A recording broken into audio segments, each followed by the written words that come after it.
اسلامی تاریخ 10 جمادی الثانی غزوہ خیبر۔ خیبر مدینہ منورہ سے شمال کی جانب 100 میل کی دوری پر ہے۔ یہودی مدینے سے جلا وطن ہو کر یہاں مسلمانوں کے خلاف سازش کرنے لگے۔ انہوں نے مدینے پر حملے کے لیے بنو غطفان اور دوسرے قبائل کو مدینے کی آدھی پیداوار دینے کے لالچ میں اپنے ساتھ ملا لیا تھا۔ جب رسول اللہ صلی اللہ علیہ وسلم کو اس کی اطلاع ملی تو آپ صلی اللہ علیہ وسلم نے 7 ہجری کے شروع میں 1600 صحابہ کو لے کر خیبر کی طرف روانہ ہو گئے، اور وہ لوگ تقریباً 25,000 موجود تھے، یہودی لوگ۔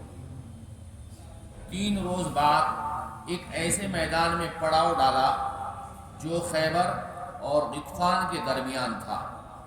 آپ صلی اللہ علیہ وسلم نے قلعوں کو فتح کرنا شروع کر دیا۔ قموس نامی قلعے کا سردار عرب کا مشہور پہلوان مرحب تھا، جو 1000 شہ سواروں پر بھاری سمجھا جاتا تھا۔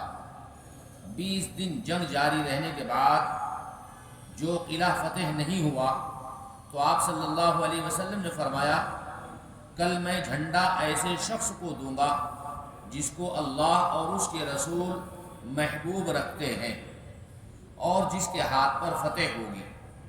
دوسرے روز آپ صلی اللہ علیہ وسلم نے حضرت علی کرم اللہ وجہہ کو جھنڈا دیا۔ جب حضرت علی رضی اللہ تعالیٰ عنہ لشکر کو لے کر قلعہ کے دروازے پر پہنچے تو مرحب نے حضرت علی کرم اللہ وجہہ کو دیکھ کر لڑنے کی دعوت دی، تو پہلے ہی وار میں انہوں نے مرحب کو قتل کر دیا۔ پھر یہودیوں نے ناکامی کا منہ دیکھ کر خیبر کی آدھی پیداوار پر حضور اکرم صلی اللہ علیہ وسلم سے صلح کر دی۔ حضور اکرم صلی اللہ علیہ وسلم کا معجزہ، تھوڑے سے چھواروں میں برکت، جس کو ہم سوکھی کھجور کہتے ہیں۔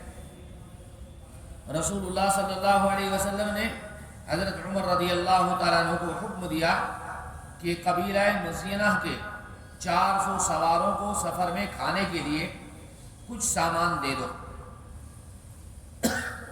حضرت عمر رضی اللہ تعالیٰ عنہ نے عرض کیا، یا رسول اللہ، میرے پاس کوئی چیز ایسی نہیں جو میں ان کو دے سکوں۔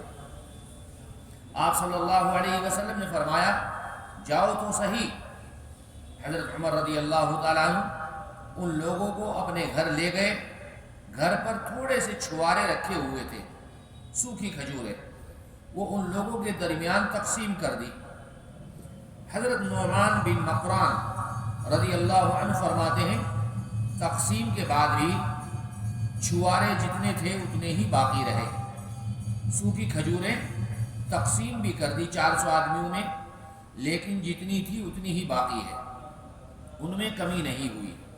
یہ ہے حضور اکرم صلی اللہ علیہ وسلم کا معجزہ۔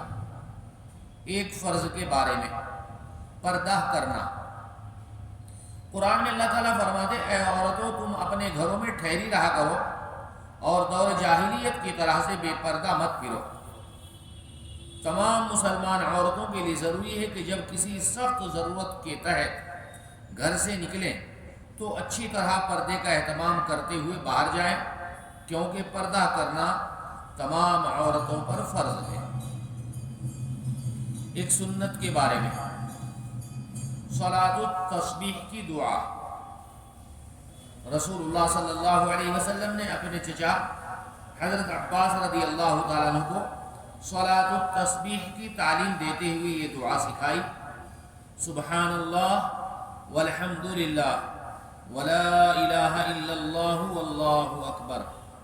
اللہ کی ذات پاک ہے، تمام تعریفیں اللہ کے لیے ہے، اور اللہ کے علاوہ کوئی معبود نہیں، اللہ بہت بڑا ہے۔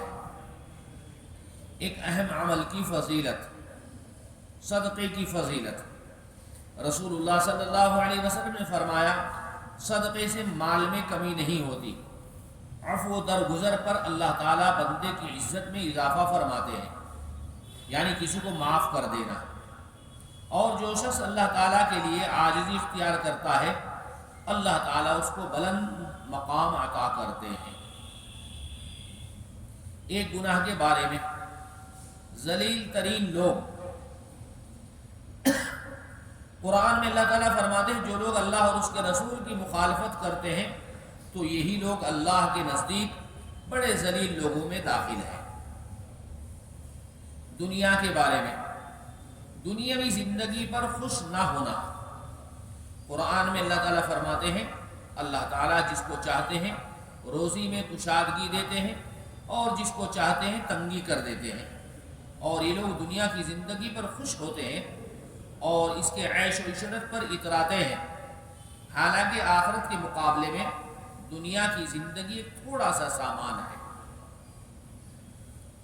آخرت کے بارے میں اہل جنت کی صفیں، رسول اللہ صلی اللہ علیہ وسلم نے فرمایا اہل جنت کی 120 صفیں ہوں گی، ان میں 80 صفیں اس امت کی اور 40 باقی امتوں کی ہوں گی۔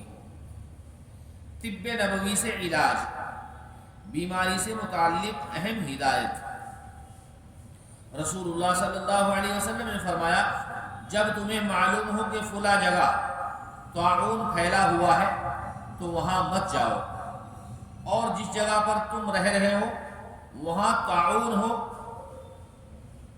تو اس جگہ سے بلا ضرورت مت نکلو۔